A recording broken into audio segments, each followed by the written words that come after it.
New video of a leak at Red Hill reveals new details about what happened as the crisis unfolded. But first, the latest on the investigation into the deadly 4th of July parade shooting. Connor Powell is live in Illinois with the latest. Investigators say 21-year-old Robert Crimo had been planning this attack for weeks, and as thousands of people gathered here in Highland Park to celebrate the 4th of July, he climbed to the top of a nearby building with a high-velocity rifle and began to open fire. Get over here. A beautiful day turned into a nightmare as bullets rained down on a 4th of July parade in Highland Park, Illinois. You can't remember whether you're supposed to shelter or run, but your instinct is to run, and we ran. Crowded streets emptying as people rushed to take cover, leaving behind American flags, strollers, and scattered lawn chairs. I ran to my grandma's house, which was just around the block, and we were stuck there for hours. As the chaos ensued in the northern Chicago suburb, stories of heroism are emerging, like Dr. Lauren Schechter, who ran back towards the parade to help anyone who was hurt. We got to safety, and I just said I'm turning around, and we'll go back and do what we can do. There were several older people who had fallen, with some scrapes and bruises. They were okay. Tried to comfort and relax and get them to relax a bit till the ambulance could get here. The man police believe is behind this vicious attack is 21-year-old Robert Crimo, a Highwood, Illinois resident. Officials say it appears he legally bought the high-powered rifle used in this attack and planned this for several weeks. Chilling new details also emerging about the lengths he went to carry out this massacre. During the attack, Crimo was dressed in women's clothing, and investigators do believe he did this to conceal his facial tattoos and his identity. Now, Crimo does not have a criminal record, but at least twice police say they were called to his house by people who knew him because they feared he could either hurt himself or others. And at least one of those times they found a cache of knives and other weapons. Live in Highland Park, Connor Powell, back to you. This new video of a leak at Red Hill reveals new details about what happened as the water contamination crisis unfolded. As fuel rained down, creating a virtual river on the concrete floor of the Red Hill facility tunnel in November, the worker who accidentally triggered the leak found himself powerless to stop it, so he took photos and video. The images obtained by Civil Beat from a military source have not been shared publicly before today. They illustrate the horrific fuel leak at the Navy's fuel storage complex on November 20th that would ultimately contaminate the drinking water of military families living around Pearl Harbor and sickening hundreds. The videos captured various points in the time of the fuel release that, according to the Navy, lasted more than 34 hours. In one video, the worker records through a window of a ventilation door as fuel shoots out of a broken PVC pipe, creating a churning flood of fuel on the floor. It's estimated that 20,000 gallons of fuel spilled into the tunnel. The Navy says most was recovered except for about 5,500 gallons, which are believed to have contaminated the drinking water. For more coverage and more videos, go to civilbeat.org. 2 Hawaii soldiers were honored today at the White House for their service. Today, we're setting the record straight. We're upgrading the awards of 4 soldiers who perform acts of incredible heroism. President Biden presented Medals of Honor, the nation's highest military award for bravery, to Specialist 5th Class Dennis Fujii and Staff Sergeant Edward Kaneshiro. Has awarded in the name of Congress the Medal of Honor to Specialist 5 Dennis M. Fujii, United States Army. Fujii was celebrated for going above and beyond during a mission in the Vietnam conflict in Laos in 1971, where he was the crew chief of a medevac helicopter. After taking on enemy fire and crashing, Fujii continued to administer first aid to Allied casualties on the battlefield. While on the ground, he also assisted an American helicopter gunship to repel an attack, exposing himself to enemy fire. Speaking to the press shortly after his experience, Specialist Fujii downplayed his own contributions and honored the skills of the Allied Vietnamese troops he fought with, simply saying, I quote, "I like my job. I like to help other people who need help out there." It's amazing. After his tour, Fujii joined the Army Reserve and now lives here in Hawaii. Staff Sergeant Edward Kaneshiro was honored with the Medal of Honor posthumously for his actions during an ambush in Vietnam in 1966. In the attack, Kaneshiro sent his team for cover while he single-handedly advanced on the enemy, clearing out an enemy trench. Kaneshiro's bravery in single-handedly clearing the trench averted what might have been, quote, a disaster for the whole platoon. Born and raised in Hawaii, the son of Japanese immigrants, a proud husband and father of 4, Staff Sergeant Kaneshiro continued his service with his unit in Vietnam until he was killed in action by hostile gunfire on March 6, 1967. Today, his memory lives on in the lives he saved, in the legend of his fearlessness, and in the hearts of the family he left behind. Members of Kaneshiro's family were in attendance today to receive the award in his honor. For those who give their best for our country, will always, always give our best to you. New at noon, Mayor Rick Blangiardi just provided an update on the city's contract with Seagull School's Early Education Center. Here's what he had to say. You know, this is the largest preschool in the state. It happens to be a city-owned school in that, you know, we have 30% of our own employees have children going to school here. It's been a very important asset for a long time. But as we all know, the story, the garage underneath us has fallen into disrepair and needs to be fixed. And we were determined to do that. Now, that's not a small endeavor, as we've all learned, and not easily planned for, quite honestly. And so through a lot of iterations of trying to discover how we could do this, what needs to happen from an engineering standpoint, but even more importantly, what happens to the kids and the teachers and this whole effort of teaching our preschoolers, we've worked it out, and I feel really good about that. And so I have in my hand an amendment we're going to extend next year, school year, throughout the entire year to minimize disruption. School ends on July 31st, but this runs through August 26th of 2023. So we're going to go another year. In the interim, we're going to increase our inspections to make sure everything goes well, continue on our planning, and then we hope to be able to relocate Seagull Schools here on our grounds in this campus. We're actually going to be displacing city personnel to be able to do that, to accommodate the school, its teachers, and most importantly, the student. A former state lawmaker will soon learn how much time he will be spending in prison. Steve Uehara has the details.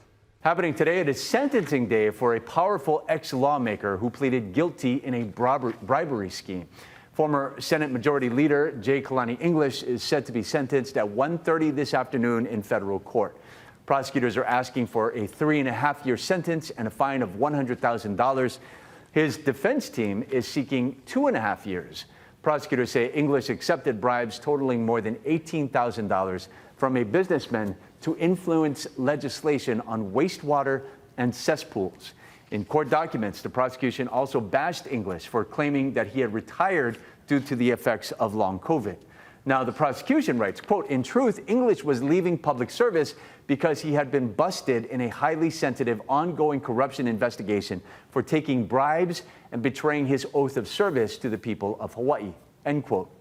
English's defense team says he really does suffer from long COVID, saying it has forever altered his life. Another ex-lawmaker, Ty Cullen, has also pleaded guilty in a related case and is set to be sentenced in October.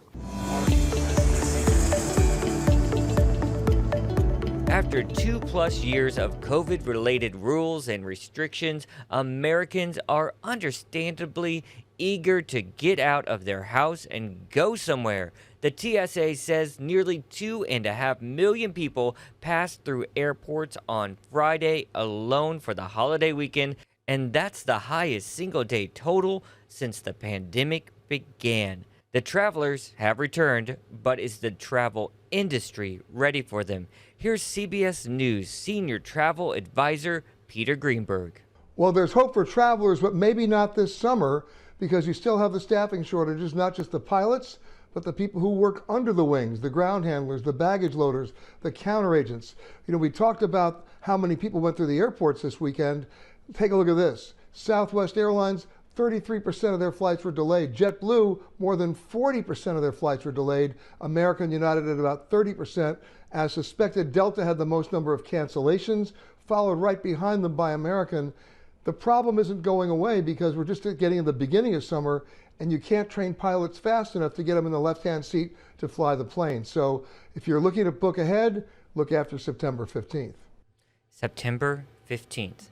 That's too bad for me because I have some travel before that. Sure like do. 2 trips before that. Hopefully the travel gods are nice to Yeah, you. starting next week. Can't wait. All right, guys, what do you say we take a window out on the world? We got a live picture coming in. St. Louis, right there, the Gateway Arch to the west. Temperature there, 99 degrees compared to our 79 degrees here in Honolulu. That's almost a 20-degree difference, or it is exactly a 20-degree difference. Very humid there in St. Louis as well, so feeling sorry for those in the Show Me State. Let's see how the rest of our week's shaping up. Here's Billy V.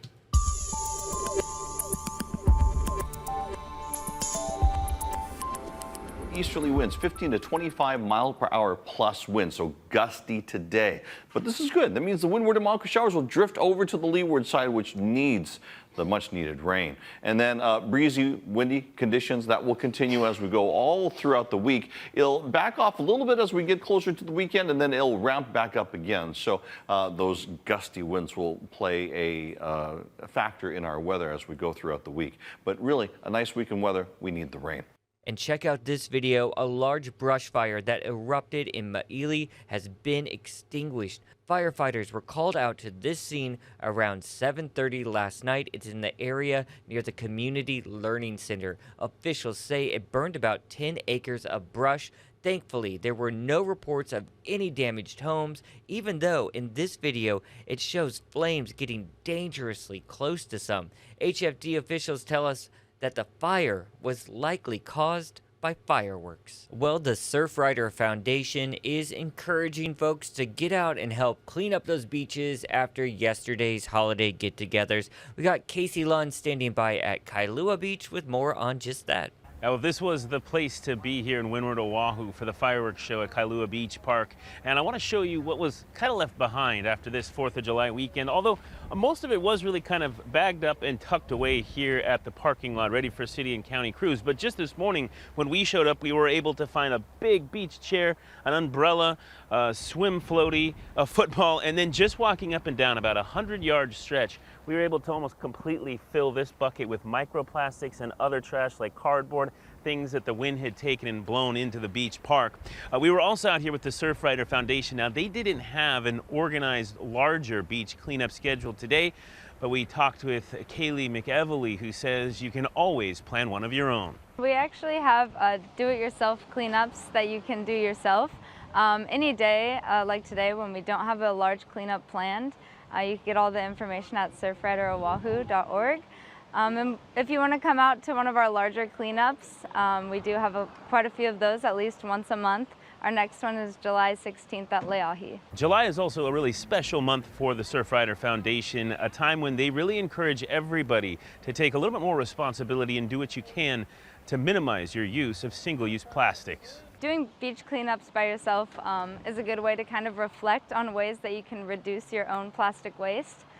We do a great job here in Hawaii doing the reusable water bottles, but bringing in a cup to your coffee shop every morning or using your own reusable utensils when you eat out. The Surfrider Foundation is also working to make sure that all of the commercial fireworks shows in Hawaii are biodegradable fireworks. There is, and you might not know this, an amount of microplastics that end up in the ocean for those big shows. Reporting at Kailua Beach Park, I'm Casey Lund. For now, we'll send things back to you. Thank you, Casey. What do you say we take a look at what the internet is talking about today? Let's do it. Yeah, let's do it. So if you're a person like me, you hop on the plane, you're crossing your fingers like, please, please, please have Wi-Fi, right? Well, there's some new tech that should be making that a little more common. We're talking Starlink, and a decision last week by the FCC cleared Elon Musk's SpaceX to provide its Starlink satellite internet to cars, trucks, boats and airplanes in motion throughout the United States. It's that in motion term there that's key. The approval is a key step for a major expansion for Starlink, but users of the service will need to wait to be getting internet action in motion. I'm going to explain that. Starlink currently allows portability, that's what they call it, quote, portability, to those who pay an extra $25 a month on top of the $110 monthly fee. However, portability only means the ability to move one of these Starlink stations from one fixed location to another. So mobility, on the other hand, is the ability to receive the internet in motion, so on an airplane.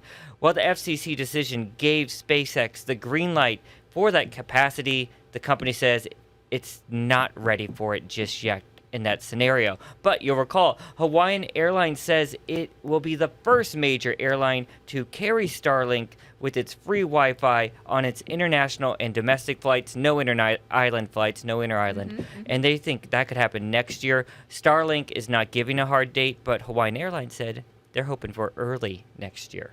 I do appreciate, the unlimited movies and TV shows on board. Remember when it was one screen? Yes. And everyone had to just watch the same thing. Gosh. Mrs. Doubtfire again. No, I know. I can't wait. And I just like the messaging and email. I can't go that long without texting. I need the text. I need the email. All right. What'd you find, Ash? So Beyonce has earned a new honor alongside music legends Paul McCartney and Michael Jackson. Check this out. She is now the third solo artist and the first female in Billboard's history to have 20 top 10 hits on its Hot 100 charts and 10 as a member of a group. How can we forget Destiny's Child? Now, Beyonce's latest hit, Break My Soul, becomes her 20th top 10 as a solo artist. For MJ, Michael Jackson, he tops the list with 30 solo top 10s, along with 11 as a member of Jackson 5. And McCartney is second with 23 solo top 10s, along with 34 with the Beatles. Ah, impressive. Yeah. And what do you think America's favorite fast food restaurant is? I just cheated. I am very surprised by this. So for the 8th year in a row, Chick-fil-A takes the top spot. And that's according to a new survey of 20,000 people. Now, sandwich chain Jimmy John's came in second. Domino's and KFC tied for third. And this is really shocking to me. McDonald's scored the lowest, finishing last. Now, overall, the survey found customers continue to prefer full-service restaurants over fast food, and the gap is widening. Flaw in that survey, I have to say as well. Where in America did they ask these people? Jimmy John's is my least favorite fast food restaurant of all time. I ate there once. It's no good, in my opinion. What about Wendy's? What about Popeyes? Yeah, Chipotle. I know. Who were they asking? I don't know. Not us, Whatever. obviously. Yeah. All right, good news now time. Good news now time. Enough of that. Let's get to Jim Mendoza's awesome update on Hawaii's yo-yo champion.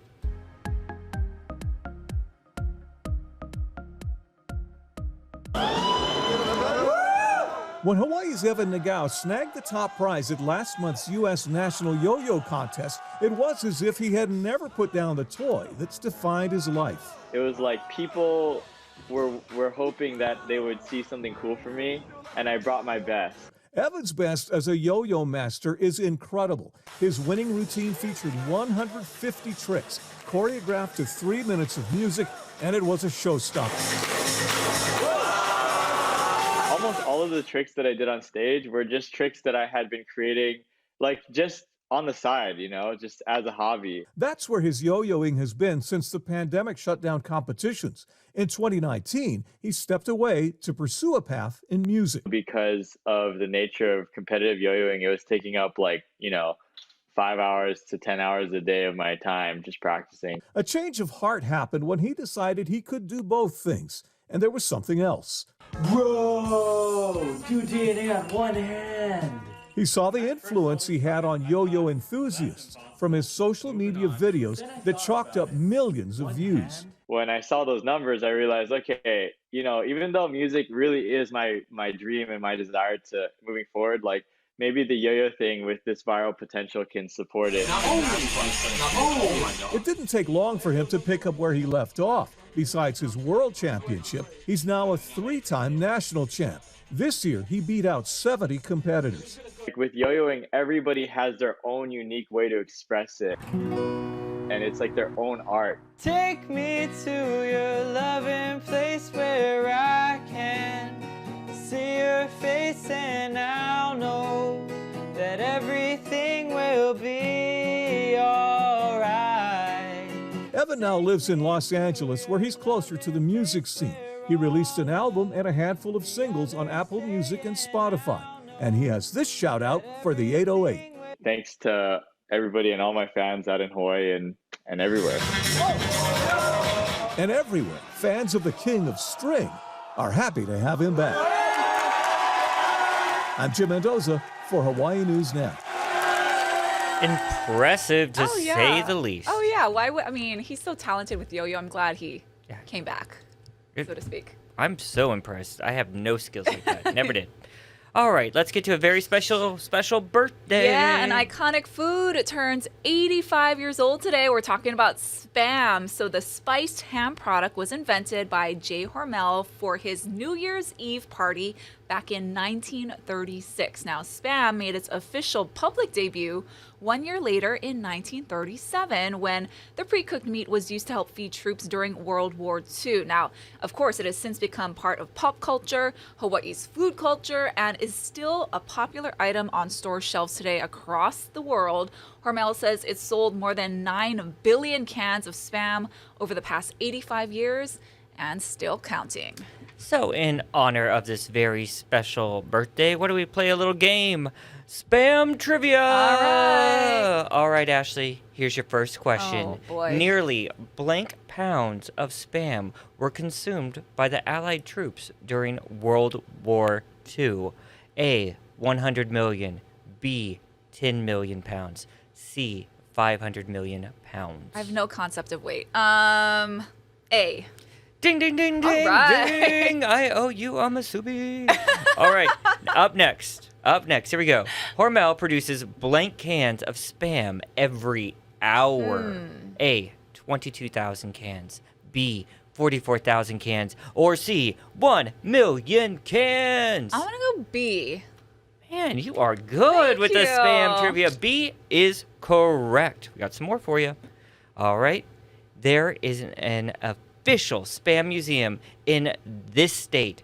A, Minnesota. B, California. Or C, right here in the Aloha State. Well, I don't think it's here. Hormel is based in Minnesota, so I'm going to say A.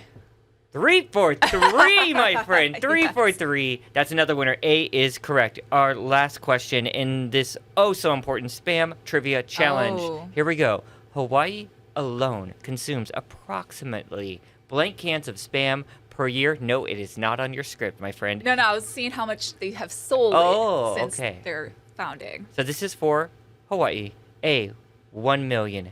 B, 5 million. C, 7 million. A year. Gosh, 7 sounds like a lot. And 100 million were consumed by Allied forces in World War II, so you could put that in perspective. Okay, we're going to go with it. C, 7 million. I am so... Wait, let me double check. Sorry, you are correct, my friend. It is 7 million. 7 million is correct. So that's 4 Spam musubis you owe me. I think so. I'm so sorry. I'm about to run to Foodland. You're lucky gal. You're not going to be hungry for a while. A lot of food news today. Yeah. Loved it. All right, guys, that's going to do it for This Is Now on this Tuesday. Welcome back to work, my friends. We'll be here the rest of your work week. Have a good one. And Ashley's back first at 4 on KHNL. See ya.